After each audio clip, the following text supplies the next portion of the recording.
আসসালামু আলাইকুম গাইস, আশা করি ভালো আছো। আলহামদুলিল্লাহ, তোমাদের দোয়াতে আমি ভালো আছি। তো ফিরে আসলাম টেক রিয়াকশন ভিডিওতে নতুন একটি রিয়াকশন ভিডিও নিয়ে। তো আশা করি ভিডিওটি ভালো লাগবে। তো আজকে আমরা দেখবো বাংলাদেশে একটি অ্যান্ড্রয়েড ফোন, যেটা অনেকটা স্লিম পাতলা ফোন, ঠিক আছে। তো ভিডিওর টাইটেলটি হলো টেকনো পোভা স্লিম 5G, বাংলাদেশের জাতীয় ফোন, ঠিক আছে। সরি গাইস, এটা আসলে বাংলাদেশের জাতীয় ফোন কিনা সেটা আমরা রিভিউ দেখার পর বলতে পারবো, ঠিক আছে। এবং আমাদের যে তোমরা এবং রিভিউ দেখে তোমরা অবশ্যই রিয়াকশন করবো, সেটা তোমরা ভালো করে জানো। আর ভিডিওটি নেওয়া হয়েছে প্রযুক্তি চ্যানেল থেকে, তাদেরকে ফুল ক্রেডিট দেওয়া হলো এবং তাদের ভিডিও লিঙ্কটি অবশ্যই আমাদের চ্যানেলের ডেসক্রিপশন বক্সে দেওয়া থাকবে, চাইলে তোমরা চেক আউট করতে পারো। তো দেখা যাক এটা আসলে কতটা বাংলাদেশের জাতীয় ফোন হিসেবে হয়ে উঠতে পারে, কতটা ভ্যালু ফর মানি আর কতটা পাতলা। হ্যাঁ, অবশ্যই ফোনটা আসলে পাতলা, এটা মানতেই হবে। বাট দেখা যাক পাতলা হিসেবে পারফরমেন্স কিরকম সেটা আমরা অবশ্যই দেখবো, আর কতটা অলরাউন্ডার বলা যায়, ঠিক আছে। তো চলো ভিডিওর কার্যক্রম শুরু করি। আর যদি ভালো লাগে অবশ্যই লাইক, কমেন্ট, শেয়ার এবং চ্যানেলে নতুন হলে অবশ্যই আমাদের চ্যানেলটিকে সাবস্ক্রাইব করে দাও, ঠিক আছে। তো চলো আজকে ভিডিওর কার্যক্রম শুরু করি। 1 2 3। এই মুহূর্তে আপনি কেমন মুডে আছেন? ওয়েট, আবার শুরু করো। এই ওয়েট, মুহূর্তে আপনি কেমন মুডে আছেন, অর্থাৎ কেমন ফিল করতেছেন, সেটা কিন্তু এই ফোনটা বুঝতে পারে। এবং ব্যাক প্যানেলেই যে আপনি দুটো লাইট দেখতেছেন, দুটো সার্কেল লাইটের পাশাপাশি স্ট্রেট লাইন রয়েছে, এটা কিন্তু এই ফোনটা জাজ করতে পারে এবং সেন্সর ওয়াইজ সে দেখাতে পারে। অর্থাৎ এই মুহূর্তে যদি আপনি রেগে থাকেন, সেটাও আপনি ফোনে ব্যাক লাইট দেখলে বুঝতে পারবেন, এবং তার পাশাপাশি আপনি যদি খুশি খুশি থাকেন সেটাও দেখতে পারবেন। মানে বিড়ালের চোখের মতো যেমন অফ হয় অন অফ করে বিড়াল, ঠিক সেইভাবে এইটাও কিন্তু কাজ করে। এবং তার পাশাপাশি এই লাইটের মাধ্যমে আপনার ফোনে কেমন চার্জ আছে রাইট নাও, তার পাশাপাশি নোটিফিকেশন এসেছে কিনা, এছাড়া আদার্স অনেক বিষয় রয়েছে যেটা আপনাকে এই লাইটের মাধ্যমে বুঝিয়ে দিবে। এবং এই লাইটটার নাম হলো মোড লাইট। ও, এটা হলো তোমার মোড লাইট, ঠিক আছে। মানে পিছনে দুইটা ক্যামেরা আছে, ক্যামেরার মধ্যে লাইট আছে, ঠিক আছে। দুইটা লাইট মানে ক্যামেরার উপরে লাইট, ঠিক আছে, সার্কেল লাইট প্লাস একটা লম্বা লাইন। তো এটার নাম হলো মুড লাইট, ঠিক আছে। তো এই মুড লাইটের মাধ্যমে আমি এখন রাগান্বিত কিনা বা হাসি খুশি কিনা সেটা তারা জাজ করতে পারবে, ঠিক আছে, বা তারা ধরতে পারবে, যেটা আসলে একটা ইমপ্রেসিভ বা নতুনত্ব বলা যায়। আর এটার মাধ্যমে কি আবার নোটিফিকেশন আসছে কিনা বা এটাও জানা যাবে, ঠিক আছে, প্লাস চার্জ আছে কিনা সেটাও বোঝা যাবে, ঠিক আছে।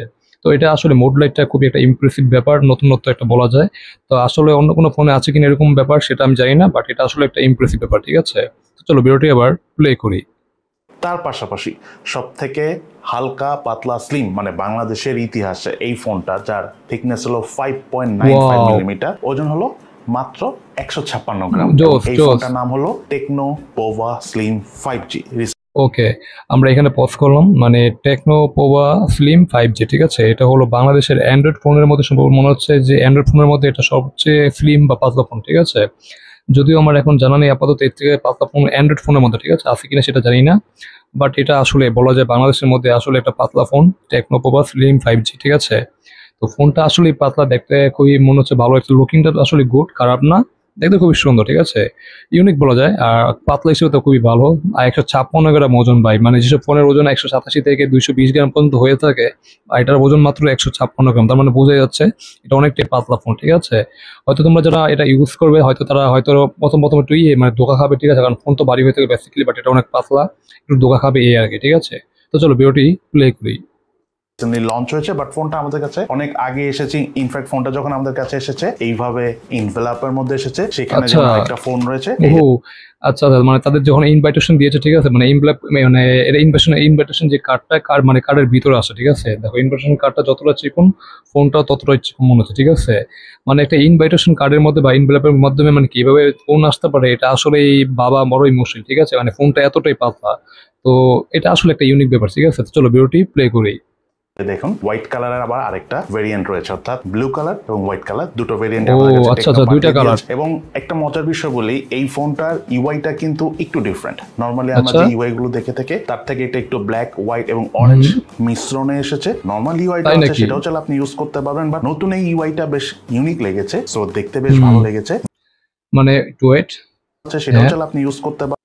আচ্ছা, এখানে আমরা দেখি সে বললো মানে আসলে ইউআইটা একটু চেঞ্জ আছে, ঠিক আছে, বাট চেঞ্জ বলতে কি অ্যাপে মানে অ্যাপ কালার গুলো আসলে চেঞ্জ, মানে এখানে ব্ল্যাক, হোয়াইট আর কমলা কালার, ঠিক আছে। মানে এই মানে অ্যাপ গুলো একটু চেঞ্জ হয়েছে এই আর কি, দেখতে খুবই সুন্দর ইউনিক লাগছে, ঠিক আছে, আসলে সুন্দর লাগছে। মানে অ্যাপ গুলো পুরো দেখতে জোস লাগছে, ঠিক আছে। এটা নতুন হিসেবে খুবই ভালো, এটা একটা ভালো সেন। তোমাদের কাছে ভালো লাগতে পারে, নাও লাগতে পারে, তো তোমরা চাইলে অবশ্যই চেঞ্জ করতে পারো, ঠিক আছে। এটা হয়তো দেওয়া আছে, ঠিক আছে। তো তোমাদের কাছে এই আসলে এই ইউআইটা কেমন লাগছে তোমরা অবশ্যই কমেন্ট করো। তো চলো ভিডিওটি প্লে করেই। বা নতুন এই ইউআইটা বেশ ইউনিক লেগেছে, সো দেখতে বেশ ভালো লেগেছে। বাট এই সব কিছু বাদ দিয়ে এই ফোনটার এগুলা সহ ইউজ করে আমাদের ইউজার এক্সপিরিয়েন্স কেমন ছিল, ক্যামেরা কেমন ছিল, গেমিং কেমন ছিল, এবং তার পাশাপাশি স্লিম ফোনটা ওভারঅল আর কি কি বিষয় রয়েছে যেগুলো নিয়ে আলোচনা না করলেই নয়, তার সবকিছু নিয়ে আজকের ভিডিওতে আলোচনা করবো। সো চলুন তাহলে দেরি না করে শুরু করা যাক। এই বক্সটা হলো এই মোবাইলের মেইন বক্স, যার কন্টেন্ট হিসেবে এটা হলো মোবাইলের মেইন বক্স, ঠিক আছে। মানে এই বক্সের মধ্যে আমরা চিকন পাতলা ফোনটা পাবো, বাট ফোনের বক্সটা বা এটা একদম ডাউনগ্রেড লাগছে, ঠিক আছে। আমার কাছে বেশি একটা ভালো লাগেনি, কারণ ফোনের বক্সের ডিজাইনটা দেখো, মানে একটা এস শেপ দিয়ে, মানে এস যে একটা শেপ, একটা ডিজাইন, যেটা মানে ডিজাইনটা হলো এস এর মতো, ঠিক আছে।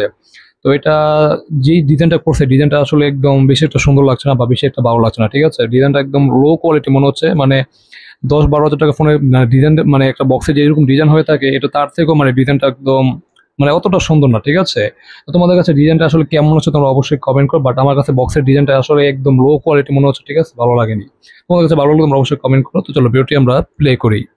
রয়েছে সিম ট্রে ইজেক্টর, এক্সট্রা একটা স্ক্রিন প্রোটেক্টর, ব্যাক কেস, 45 ওয়াটের charger, USB type C charging cable এবং টেকনো পোভা স্লিম 5G মোবাইলটি। এগুলোর ডিজাইন এবং আউটলুকের কথা বলতে গেলে ভিডিও শুরুতে বলেছি যেটা এই মুহূর্তে বাংলাদেশের ইতিহাসে সবচেয়ে স্লিম এবং হালকা পাতলা ফোন। তার পাশাপাশি এই ফোনটার বডিটা কিন্তু অ্যারোস্পেস গ্রেড ম্যাটেরিয়াল দ্বারা তৈরি, যার কারণে ফোনটা বেশ শক্তপোক্ত। ইনফ্যাক্ট এই ব্যাক প্যানেলটা হাতে নিয়ে প্লাস্টিক ফিল হবে না, দূর থেকে দেখলেও প্রিমিয়াম একটা ফিল পাওয়া যাবে। তার পাশাপাশি এই মোবাইলটা ডিসপ্লেতে রয়েছিল কর্নিং গরিলা গ্লাস 7i এর প্রোটেকশন। মানে আমরা কর্নিং গরিলা গ্লাস 7i এর প্রোটেকশন পাবো ডিসপ্লেতে, যেটা আসলে একটা ইমপ্রেসিভ ব্যাপার, ঠিক আছে। মানে ডিসপ্লে যদি পড়ে যায় তাহলে হয়তো এটা ভাঙবে না সোজা, ঠিক আছে। আর অ্যারো স্পেস কি জানি একটা বললো, তো এটা আসলে কতটা মানে মানে প্রিমিয়াম হবে বা কতটা মানে মোবাইলটা হাত থেকে পড়ে গেলে ভেঙে যাবে কিনা সেটা আমি শিওর বলতে পারবো না, ঠিক আছে। তো এটা আসলে কতটা প্রোটেকশন দিবে সেটা আমি বলতে পারি, তোমরা জানলে অবশ্যই কমেন্ট করো। তো চলো ভিডিওটি আমরা আবার প্লে করি। সেই সাথে এই মোবাইলটি মিলিটারি গ্রেড শক রেসিস্ট্যান্ট টেস্ট কমপ্লিট করে এসেছে, অর্থাৎ military grade STD 810H compliant. মানে আমরা মিলিটারি গ্রেডের সাপোর্ট পাবো, এটা আসলে একটা ইমপ্রেসিভ ব্যাপার। মানে তার মানে কি ফোনটা পড়লে হয়তো সহজে ভাঙবে না, বাট পাতলা ফোন তো একটা রিস্কি থেকে যায়, ঠিক আছে। ইচ্ছা করে ফেলতে যেও না, মানে মাঝে মধ্যে হঠাৎ করে পড়ে যেতে পারে, ওটা অস্বাভাবিক কিছু না, স্বাভাবিক একটা ব্যাপার। অনেক সময় হাত থেকে ফসকে পড়ে যায়, এটা একটা অস্বাভাবিক ব্যাপার, মানে স্বাভাবিক ব্যাপার, ঠিক আছে, অস্বাভাবিক না। তো ওই সময় হয়তো ভাঙবে না, কারণ তোমার ডিসপ্লে প্রোটেকশন দেওয়া আছে কর্নিং গরিলা গ্লাস 7i আর মিলিটারি গ্রেডের সাপোর্ট দেওয়া আছে, ঠিক আছে, যেটা মোটামুটি ভালোই, ঠিক আছে, মোটামুটি না খুবই ভালো। তো দেখা যাক এরপরে কি কি আর কি কি মানে মানে কি বলে স্পেক প্রোভাইড করে সেটা আমরা দেখবো। তো চলো ভিডিওটি প্লে করি।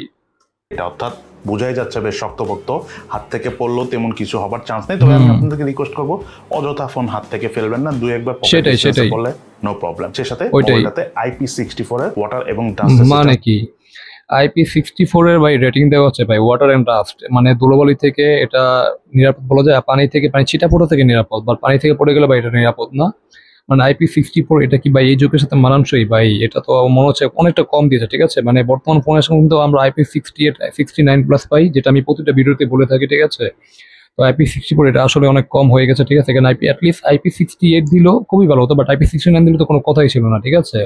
তো তোমরা আমার সাথে কি এটা একমত কিনা তোমরা অবশ্যই কমেন্ট করে জানো। তো চলো ভিডিওটি আমরা প্লে করি। সার্টিফিকেশন হচ্ছে, অর্থাৎ টুকটাক পানি, ধুলাবালি, চিটাফোটা, বৃষ্টির পানি পড়লে এই ফোনটা কিছু হবে না। তবে IP69 এর ওয়াটার রেটিং বা ডাস্ট সার্টিফিকেশন থাকলে না বেশি ভালো হতো। সেটাই এই মোবাইলটার পিক ব্রাইটনেস হলো 4500 নিটস। তাই 4500 নিটস আমরা পিক ব্রাইটনেস পাবো? বা তো আমরা আউটডোর একদম কমফোর্টেবল ভাবে করতে এই মোবাইলটার পিক ব্রাইটনেস হলো 4500 নিটস। সো আমরা আউটডোর একদম কমফোর্টেবল ভাবে কোনো ধরনের কোনো লো ব্রাইটনেস জনিত প্রবলেম ছাড়াই এই ফোনটা ইউজ করতে পেরেছি। এবং এই মোবাইলটাতে ছিল in display fingerprint scanner. Fingerprint স্ক্যানারটা আমাদের হাত অনুযায়ী ঠিকঠাক জায়গায় রয়েছে বলে মনে হয়েছে এবং টাচ করার সাথে সাথেই আনলক করে ফেলছিল, খুব একটা আমার অ্যানিমেশন ডিলেরও দেখা পাইনি। এই মোবাইলটাতে অপারেটিং সিস্টেম হিসেবে রয়েছিল Android 15, টেকনোর হাইওয়েস 15 ভার্সন ইউআই দিয়ে এটা এসেছে এবং এটা একটা লেটেস্ট ইউআই। তার পাশাপাশি এইটার যে অ্যাপস এর লুকসটা রয়েছে সেটা বেশ ইউনিক, ব্ল্যাক, হোয়াইট এবং অরেঞ্জ কালারের মিশ্রণে এই অ্যাপস এর আইকন গুলো দেখা যায়, যেটা আমাদের ভালো লেগেছে। অনেক কাছে আবার সেটা ভালো নাও লাগতে পারে, তারা যারা নর্মাল যে ডিজাইন হচ্ছে সেটা ইউজ করতে পারেন, কোনো প্রবলেম নাই, এটা যে ইউজ করতে হবে সেটা না। বাট যে বিষয়টা বলতে চাচ্ছি, আননেসেসারি কিছু অ্যাপস বা ব্লটার রয়েছে সেগুলো ধরে ধরে ডিলিট করা যায়, আমরা ডিলিটই করে দিয়েছি। আর যে বিষয়টা না বললেই নয়, অ্যাপ ওপেনিং বা ক্লোজিং এ আমরা খুব একটা ডিলের দেখা পাইনি। ওভারঅল বেশ নাইস এবং স্মুথ পারফরমেন্স পেয়েছি। প্রাইস এর জন্য যদি চিন্তা করি, এটার ইউআই এক্সপিরিয়েন্স যথেষ্ট ভালো। তার পাশাপাশি টেকনো দাবি করতেছে এই ফোনটাতে 5 ইয়ার্স এর ল্যাগ ফ্রি পারফরমেন্স পাবেন এবং ল্যাগ ফ্রি সার্টিফিকেশনও তারা দিচ্ছে। এটা অবশ্য মানে আমরা 5 ইয়ার্স এর ল্যাগ সাপোর্ট পাবো, মানে ল্যাগ ফ্রি সাপোর্ট পাবো, যেটা আসলে একটা মানে বলা যায় এটা যদি হয় এটা সত্যি হয় তাহলে এটা আসলে একটা গুড সাইন বলা যায়, ঠিক আছে। মানে আমরা 5 ইয়ার্স ইউজ করার পর হয়তো বুঝতে পারবো যে এটা আসলে আমরা 5 ইয়ার্সে কি মানে 5 ইয়ার্সের মধ্যে কি আমরা ল্যাগ ফ্রি পাই কিনা, সেটা হয়তো ইউজ করলে বোঝা যাবে, ঠিক আছে। বাট এটা আসলে কতটা সত্যি সেটা জানি না, বাট এটা হলে আসলে একটা ইমপ্রেসিভ হবে। আর যেটা বলতেছিলাম, ঠিক আছে, ওই যে একটু থেমে গেলাম গাইস, সরি। ওই যে 4500 নিচে পিক ব্রাইটনেস, তারা মানে তারা আউটডোর টেস্ট করছে, ঠিক আছে, আউটডোর টেস্ট করে কোনো সমস্যা পায়নি, যেটা আসলে একটা গুড সাইন। বাট যদি এখন 4,500 মানে 4500 নিটস মানে পিক ব্রাইটনেস, যেটা এটা আসলে একটা গুড সাইন বলা যায়, ঠিক আছে, যদি এটা নাম্বার গেমে খেলা। আর তখন আমি বলতে চাইছিলাম, বলতে পারিনি, হঠাৎ করে কেন জানি মনে হয় একটু আটকে গেছে বলে, এই কারণে বলতে পারিনি, যার জন্য এখন বলতেছি। হয়তো এটা নাম্বার গেমিং খেলা, বাট তারা আউটডোর টেস্ট করে দেখলো যে না, এটা আসলেই রোদের মধ্যে আমি খুব মানে ইজিলি মানে ভালোভাবে একটা ইউজ করা যায়, যেটা আসলে একটা ইমপ্রেসিভ, ঠিক আছে। আর এখানে যেটা বলতেছিলাম, হ্যাঁ না এটা ঠিক আছে, মানে মানে যদি রোদের মধ্যে যদি ভালোভাবে ইউজ করতে পারি, এটা আসলে একটা ইমপ্রেসিভ সাইন, ঠিক আছে। তো দেখা যাক আর কি কি তারা প্রোভাইড করে সেটা আমরা দেখবো। তো চলো ভিডিওটি আবার প্লে করি।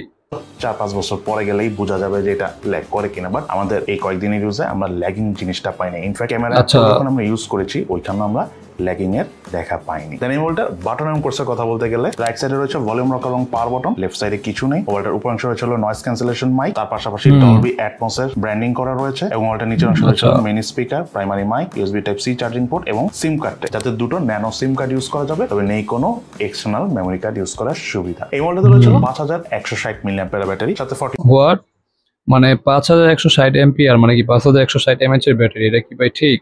ভাই বর্তমান আইপি রেটিং একটু কমই দিয়েছে এখানে, প্লাস আবার ব্যাটারিটা খুবই কম দিয়েছে, ঠিক আছে। এখানে বর্তমানে স্ট্যান্ডার্ড হলো তোমার 6000 এমএএইচ এর কি ব্যাটারি দেওয়াটা আসলে একটা স্ট্যান্ডার্ড ব্যাপার। বাট এখানে ফোনের মানে ব্যাটারিটা একেবারে কম দিয়েছে, 5160 এমএএইচ এর ব্যাটারি। ব্যাটারি চার্জার যেটা 45 ওয়াটের একটা ফাস্ট চার্জার দিয়েছে, এটা আসলে একটা ইমপ্রেসিভ, মানে এই ব্যাটারির সাথে চার্জারটা আসলে মানানসই বলা যায়। কিন্তু 5160 এটা আসলে কম, এখানে 6000 দিলে আসলে একটা স্ট্যান্ডার্ড হতো, বাট কি আর করা, দিয়েছে এটাই মানতে হবে। তো এটার বাজেটটা কত সেটা আমি জানি না, তোমরা বাজেট জানলে অবশ্যই তোমরা কমেন্ট করে জানাও। তো বাজেট দাম যদি জানতে পারতাম তাহলে বুঝতে পারতাম যে এটা আসলে কতটা ভ্যালু ফর মানি, ঠিক আছে। তো চলো ভিডিওটি আবার প্লে করি।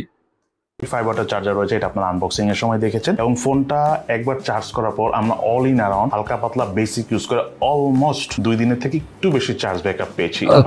একদম টানা ইউজ করেছি তখন আমরা অ্যারাউন্ড 6 আওয়ার্স এর মতো চার্জ ব্যাকআপ পেয়েছি। তবে একটা কথা বলে রাখি, এই ফোনটা দিয়ে আপনি 10 ওয়াট চার্জিং স্পিডে রিভার্স চার্জ করতে পারবেন, অর্থাৎ এই ফোন থেকে আপনি অন্য একটা ফোন মানে আমরা 10 ওয়াটের রিভার্স চার্জ এখানে পেয়ে যাবো, যেটা মানে এই ফোন দিয়ে অন্য ফোন আমরা চার্জ করতে পারবো, যেটা ভালো, ঠিক আছে। এটা আহামরি কোনো সেন্সর না, এটা নতুন না, এটা পুরাতন বলা যায়। আর আমরা যদি এখন নর্মাল ইউজ করি তাহলে 2 দিনের মতো ব্যাকআপ পাবো, আর মানে হেভি ইউজ করলে বা টানা ইউজ করলে 6 থেকে 7 ঘন্টা ব্যাকআপ পাবো, ঠিক আছে। এটা একটা নর্মাল ব্যাপার, ঠিক আছে। তারপর যদি 6000 এমএএইচ নিতে তাহলে আসলেই ভালো হতো, ঠিক আছে। তো চলো ভিডিওটি প্লে করি। কার্য করতে পারবেন, যেটা বিপদ আপদে কোনো ট্যুরে গেলে কিন্তু বেশ কাজেই দেয়। এই মোবাইলের ডিসপ্লেটা হলো 6.78 ইঞ্চি সাইজের, এটা আমার কাছে ভালো লাগছে, রিফ্রেশ রেট দিয়ে 3D অ্যামোলেড প্যানেলের ডিসপ্লে, এবং ডিসপ্লের সাইড দিয়ে স্লাইটলি কার্ভড বলা যায়। ডিসপ্লে রেজোলিউশন হলো 2720x1224 পিক্সেল, এবং পিক্সেল ডেনসিটি হলো 440 পিপিআই। ডিসপ্লে চিন এবং ভেজেল এরিয়ার কথা বলতে গেলে একদম সিমেট্রিক্যাল টাইপ, চারদিক থেকেই সমান। তবে ডিসপ্লে এখন আমি যদি একটু করি, মানে ডিসপ্লেটা হলো কার্ভ ডিসপ্লে, যেটা দেখতে খুবই প্রিমিয়াম লাগছে, ঠিক আছে। আর ডিসপ্লে যে পাঞ্চল কাউন্টারটা, এটা একটা আইলাইনার মতো, ঠিক আছে, মানে আইফোনে যেমন আইলাইনারটা আছে, ঠিক আছে, ওর মতন দেখতে অনেকটা সিমিলার, অনেকটা ক্যাপসুল টাইপের মতো, ঠিক আছে। আর চিন বেজলটা হ্যাঁ অনেকটাই ন্যানো, মানে সিমেট্রিক্যাল, ঠিক আছে বলা যায়, বাট তারপরও মানে চোখে লাগে, ঠিক আছে। চিন বেজলটা আসলে চোখে লাগে, আর একটু চিকন হলে ভালো হতো। আর ডিসপ্লেটা হলো অ্যামোলেড ডিসপ্লে, যেটা খুবই ইমপ্রেসিভ, আর 6.78 ইঞ্চির একটা ডিসপ্লে, আর 144 আছে রিফ্রেশ রেট, যেটা খুবই ভালো। যদিও সব অ্যাপে সাপোর্ট করবেন, এটা স্বাভাবিক, কিন্তু তারপর এখানে যা দিয়েছে খুবই ভালো, ঠিক আছে। যেহেতু অ্যামোলেড ডিসপ্লে, তারপর একটা বড় ডিসপ্লে পাচ্ছি, এটা আসলে আমার জন্য ভালো, এটা আমার জন্য পার্সোনালি ভালো। তোমাদের জন্য কতটা ভালো তোমরা অবশ্যই কমেন্ট করো। তো চলো ভিডিওটি প্লে করি। ঠিক উপরে যে ক্যাপসুলের মতো সেলফি ক্যামেরার পোর্শনটা রয়েছে, এটা বেশ ইন্টারেস্টিং, অনেক ধরনের কাজ ইউজ করা যায়। তবে আমার কাছে নরমাল পাঞ্চল সেলফি ক্যামেরা হলেই বেশি ভালো লাগে। তবে এটা কিছু করা যায় ফাংশনাল, সেই হিসাবে আবার ঠিকঠাক আছে। আর যদি আমি ডিসপ্লে কোয়ালিটি কথা বলতে চাই, আমার কাছে মনে হয়েছে যে ভিডিও দেখার সময় বেশ ভালো একটা ব্রাইটার ফিল পাওয়া যায়। কিছু কিছু ক্ষেত্রে অবশ্য আমার কাছে একটু ব্রাইটনেস কম মনে হচ্ছে, কিছু কিছু ক্ষেত্রে ব্ল্যাক কালারটা একটু বেশি বুস্ট করতেছিল ভিডিও দেখার সময়, বাট সেটা ঠিকঠাক আছে। এই বাজেট রেঞ্জের এই ফোন হিসাবে আমি বলবো যে display quality up to the mark. Then এই মোবাইলটাতে ওয়াইড ফাইন L1 এরও সাপোর্ট রয়েছে। এই মোবাইলের ব্যাক প্যানেলে দুইটা ক্যামেরা রয়েছে, দুই পাশে দুইটা ক্যামেরা, একটা হলো 50 মেগাপিক্সেলের ক্যামেরা, একটা হলো 2 মেগাপিক্সেলের ক্যামেরা। এবং এই ফোনে থাকা ক্যামেরা দিয়ে তোলা যদি আমি ছবির পারফরমেন্সের কথা বলতে চাই, ছবির ডিটেলস যথেষ্ট ভালো ছিল এই বাজেট রেঞ্জের ফোন হিসেবে যদি আমরা চিন্তা করি।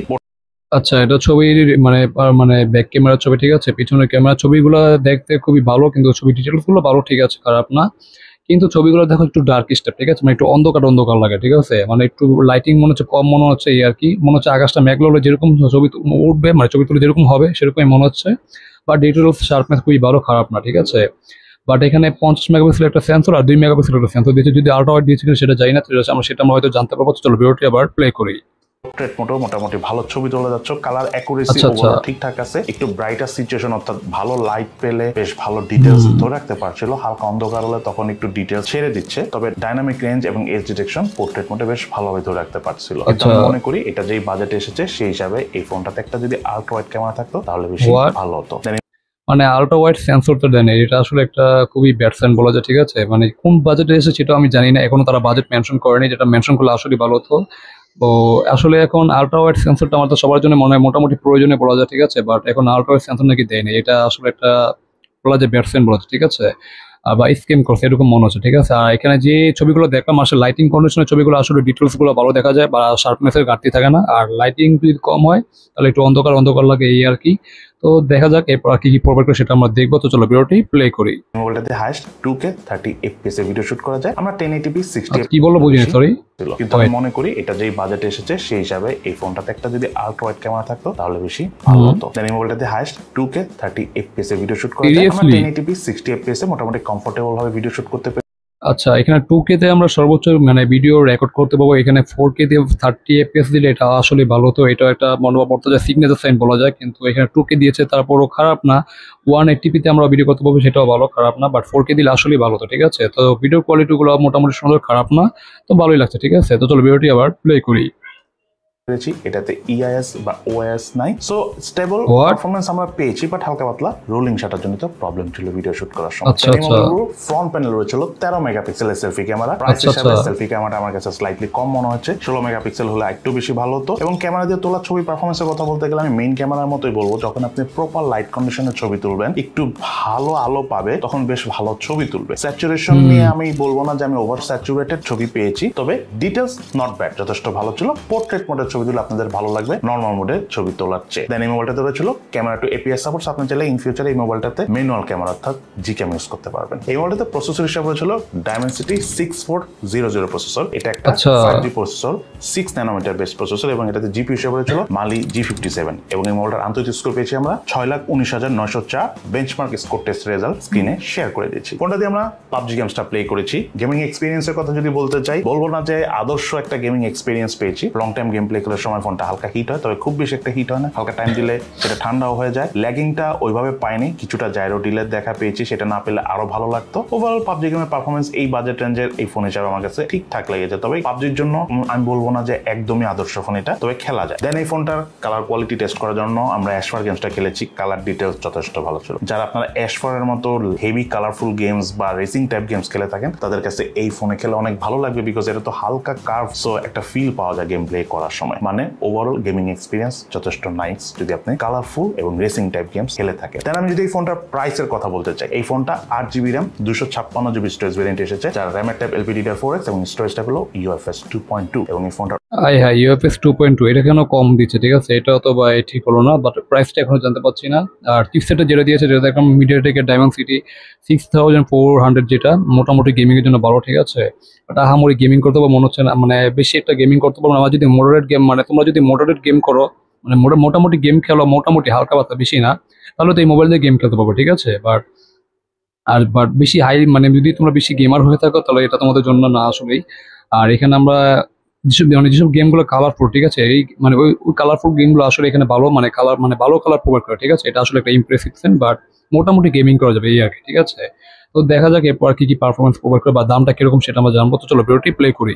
অফিসিয়াল প্রাইস হলো 29,999 টাকা। সত্যি এটা হলো 29,999 টাকা ভাই, মানে ফোনের প্রাইসটা 1 টাকা কম, 30,000 টাকা ভাই। 30,000 টাকা ফোনের মধ্যে এখানে যা যা প্রোভাইড করলো ভাই, মানে কিছু কিছু কমতি আছে, ঠিক আছে, আসলে কমতি, যেটা আমরা ভিডিও শেষে হয়তো বলবো। চলো ভিডিওটি আমরা প্লে করি এখন। কথা বলতে কার্ভড হালকা পাতলা ফোন হিসাবে, প্লাস একটু নতুনত্ব ইউনিক ইউআই সহ স্পেশাল কিছু, ধরেন এই নোটিফিকেশন লাইট বা যেটাকে আমরা মোড লাইট বলতেছে, টেকনো যেটাকে মোড লাইট বলতেছে, এই সব কিছু বিবেচনায় প্রাইসটা আমার কাছে নট ব্যাড মনে হয়েছে, যদি রাইট না আমি মার্কেট কন্ডিশন হিসাবে চিন্তা করি। বাট স্টিল এই ফোনটা ফোনটার বেশ কিছু বিষয় আমার কাছে ল্যাকিংস মনে হচ্ছে এবং বেশ কিছু বিষয় আমাদের কাছে বেশ ভালো লেগেছে, সেগুলো নিয়ে চলুন একটু জেনে নিই। তার মধ্যে প্রথমেই বলবো আমি এই ফোনটা ক্যামেরা সেকশনটা একটু উইক হয়ে গেছে। যদি আমি 30,000 টাকা ফোন হিসেবে চিন্তা করি, মানে মেইন ক্যামেরার পাশাপাশি একটা আল্ট্রা ওয়াইড ক্যামেরা থাকলে ভালো হতো, তার পাশাপাশি ভিডিও ক্যামেরাতে যদি ওএস থাকতো তাহলে আরো বেশি ভালো হতো। সেই সাথে এই ফোনটা 8/256 জিবির পাশাপাশি যদি 6/128 জিবিরও একটা লাইট ভেরিয়েন্ট আর একটু কম দামে আনা যেত তাহলে কিন্তু আরো অনেক মানুষ এই ফোনটা হয়তো বা ইজিলি কিনে ইউজ করতে পারতো। এটা কিন্তু বেশ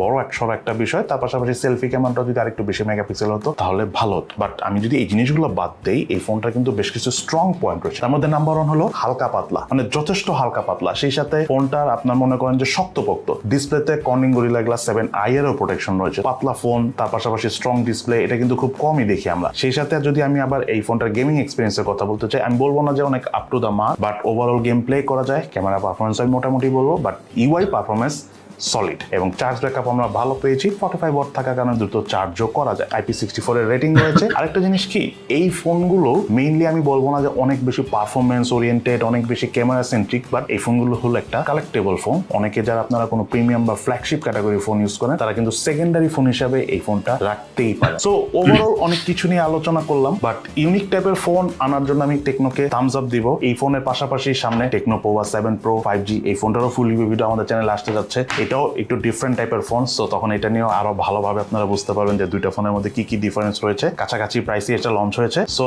তখন আপনারা আরো আইডিয়া পাবেন। এই হলো আমাদের আজকের ভিডিও। কেমন লাগলো আপনাদের কাছে টেকনো পোভা স্লিম 5G অর্থাৎ এই ফোনটা, সেটা কিন্তু অবশ্যই ভিডিওর নিচে কমেন্টস করে জানাবেন। সবাই ভালো থাকেন, সুস্থ থাকেন, ইনশাল্লাহ দেখা হবে ফিউচারে।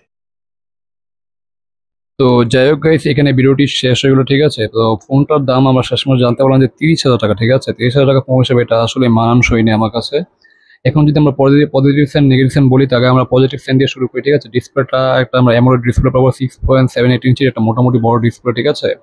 যেখানে আমরা 144 আছে রিফ্রেশ রেট পাবো, যেটা খুবই ভালো একটা সাইন, ঠিক আছে। ডিসপ্লে প্রোটেকশন আছে কর্নিং গোরিলা 7, এটা আসলে একটা ইমপ্রেসিভ। আর ফোনটা চিকন পাতলা, যেটা আসলে গুড সাইন বলা যায়, ঠিক আছে। চিকন পাতলা হিসেবে আবার মিলিটারি গ্রেডের সাপোর্ট পাবো, যেটা হাত থেকে পড়ে গেলে সহজে ভাঙবে না, খুবই একটা শক্তপোক্ত ফোন, ঠিক আছে। চিকন হিসেবে এটা অনেকটা টাইট এবং শক্ত, ঠিক আছে। তো এটা আসলে একটা ইমপ্রেসিভ ব্যাপার, ঠিক আছে। এরপর যদি আসি, যদি ভালো সাইন বলি, আসলে ভালো সাইন বলতে গেলে এখানে আমরা ভালো সাইন বেশি একটা পাবো না, খালি চিকন। প্রথমত মোবাইলটা অনেক চিকন, দেখতে ইউনিক, এটা একটা গুড সাইন। আর ফোনের ডিসপ্লেটা খুবই মানে একটা ডিসপ্লেটা খুবই ভালো, অ্যামোলেড ডিসপ্লে প্লাস 6.78 ইঞ্চের একটা ডিসপ্লে, এটা খুবই একটা ভালো সাইন। আর প্রসেসন হচ্ছে তোমার কর্নিং গুলো 7i, যেটা আসলে একটা গুড সাইন, ঠিক আছে। এগুলো তোমার পজিটিভ সাইন, ঠিক আছে। আর মিলিটারি গ্রেড সাপোর্ট, যেটা আসলে ভালো। এখন যদি আমরা বাজেট হিসেব করে যদি আমরা এখন বলি, তাহলে মনে করো নেগেটিভ সাইন অনেক, ঠিক আছে। মানে IP রেটিং এ কম দিয়েছে, এখানে IP64, যেখানে 30,000 টাকা ফোন হিসেবে এটা আসলে মানানসই না। কারণ আমরা 20,000 টাকা ফোনের মধ্যে IP60 plus IP16 plus rating পাই, ঠিক আছে। এটা 20,000 টাকা ফোনের মধ্যে, ঠিক আছে। বাট এখানে আমরা একটা 30,000 টাকা ফোন নেবো, এখানে আমরা IP64 রেটিং পাবো। তো এটা আসলে এই ডিসঅ্যাপয়েন্টিং ব্যাপার, নেগেটিভ সেন্স, ঠিক আছে। প্রথম নেগেটিভ সেন্স বলা যায়।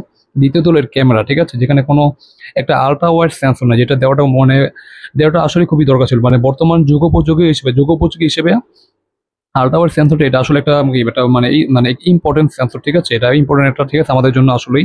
বাট এখানে আলট্রা ওয়াইড কোনো সেন্সর নাই। আর ছবি কোয়ালিটি বলি তো লাইটিং কন্ডিশনের ছবিগুলো আসলে ভালো, ডিটেলস ভালো মানে প্রোভাইড করে, ঠিক আছে, লাইটিং কন্ডিশন। বাট যদি লাইটের পরিমাণ কম হয় বা একটু অন্ধকার হয়, তাহলে তোমার ছবিগুলো ডিটেলসের ঘাটতি দেখা যায় বা শার্পনেসের ঘাটতি দেখা যায়, যেটা একটা কি বলা নেগেটিভ সেন্স, ঠিক আছে। মানে লাইট হলে ছবিগুলো মোটামুটি ভালো হয়, লাইট না হলে ছবিগুলো একদম ডার্কিশ করে ফেলে, মানে অন্ধকার করে ফেলে, যেটা আসলে একটা নেগেটিভ সেন্স, ঠিক আছে। তার মধ্যে আবার আলট্রা ওয়াইড সেন্সর জন্য, যেটাও একটা নেগেটিভ সেন্স। আর 30,000 টাকা ফোন হিসেবে সামনে যে সেলফি ক্যামেরা যেটা দিয়েছে মাত্র 13 মেগাপিক্সেল, যদিও মেগাপিক্সেল হিসাব করে ছবি কোয়ালিটি যাচাই করা যায় না, তারপরও এখানে যে 16 দিত বা 20 দিত তাহলে আসলে ভালো হতো বা ইমপ্রেসিভ হতো। বা 30,000 টাকা ফোন হিসেবে 13 মেগাপিক্সেলের ক্যামেরা, তার ছবিগুলো লাইট ওই তো মানে পিছনের ক্যামেরা যেরকম সেরকমই সাপোর্ট দেয়। লাইট হলে ভালো ছবি প্রোভাইড করে, আর লাইট না হলে ছবিগুলো ডিটেলসের পরিমাণ বা ডিটেলসের ঘাটতি দেখা যায়, প্লাস শার্পনেসের ঘাটতি দেখা যায়, যেটা একটা নেগেটিভ সেন্স, ঠিক আছে। তো 30,000 টাকা হিসেবে ক্যামেরা একেবারে দুর্বল সেন্স, ঠিক আছে। তারপর এরপর যদি আরেকটা নেগেটিভ সেন্স বলি, তাহলে তোমার ব্যাটারি, ঠিক আছে। মানে আমার বর্তমান 20,000 টাকা ফোনের মধ্যে কি 6 থেকে 7,000 mAh এর ব্যাটারি পাই। আর বর্তমান তো এখন 6,000 mAh এর ব্যাটারি কি একটা স্ট্যান্ডার্ড ব্যাটারি, ঠিক আছে। বাট এখানে দিয়েছে 5,160 mAh এর ব্যাটারি, যেটা বলা যায় স্ট্যান্ডার্ড না, মানে একেবারে কম দিয়েছে বলা যায়, ঠিক আছে। এখানে 6,000 mAh এর ব্যাটারি দিত, তাহলে বলা যায় একদম পুরো ভ্যালু ফর মানি হতো। বাট ব্যাটারিটা কম দিয়েছে, বাট ব্যাটারি চার্জার যেটা দিয়েছে এটা ভালো, ব্যাটারি হিসেবে এটা খুবই ভালো, ঠিক আছে। 45 ওয়াটের একটা চার্জার দিয়ে, যেটা খুবই ভালো, কিন্তু ব্যাটারিটা আসলেই কম। তো পজিটিভ থেকে নেগেটিভ সাইনগুলো অনেক বেশি মনে হচ্ছে, ঠিক আছে। যদিও ফোনটা আসলে দেখতে অনেক কুইকি পাতলা অ্যান্ড্রয়েড ফোন হিসেবে, তো এটা আসলে একটা ভালো সাইন, বাট তারপর দাম হিসেবে এটা মানানসই না, কারণ এটা আমার কাছে নট ভ্যালু ফর মানি। তোমাদের কাছে কতটা ভ্যালু ফর মানি, মানে ভ্যালু ফর মানি সেটা তোমরা অবশ্যই কমেন্ট করে জানাও। তো এটা আমার কাছে, এটা আমার পার্সোনাল অপিনিয়ন বললাম, মানে এটাই আসলে মানে প্রাইস হিসেবে এটা আসলে ভালো হয়নি, কারণ আবার ভ্যারিয়েন্ট আছে মানে 8/128 বা 8/256 হয়তো।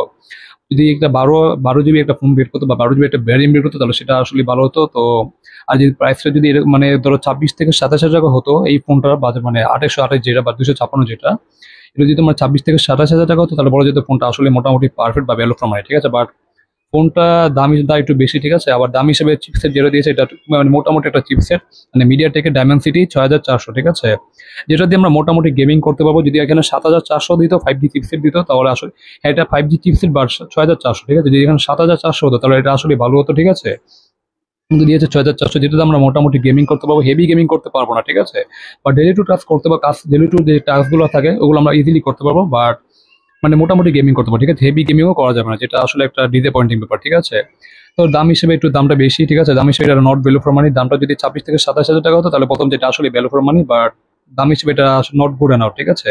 এটা আমার কাছে ভালো লাগেনি। তো তোমাদের কাছে কেমন লেগেছে তোমরা অবশ্যই কমেন্ট করো, কতটা এটা ভ্যালু ফর মানি তোমরা অবশ্যই তোমাদের কমেন্ট বক্সে জানাবে। তো ঠিক আছে, তো আজকে ভিডিওটি এই পর্যন্ত। তো দেখাবে আবার নতুন কোনো রিয়াকশন ভিডিওতে, সে পর্যন্ত তোমরা ভালো থাকো। আল্লাহ হাফেজ।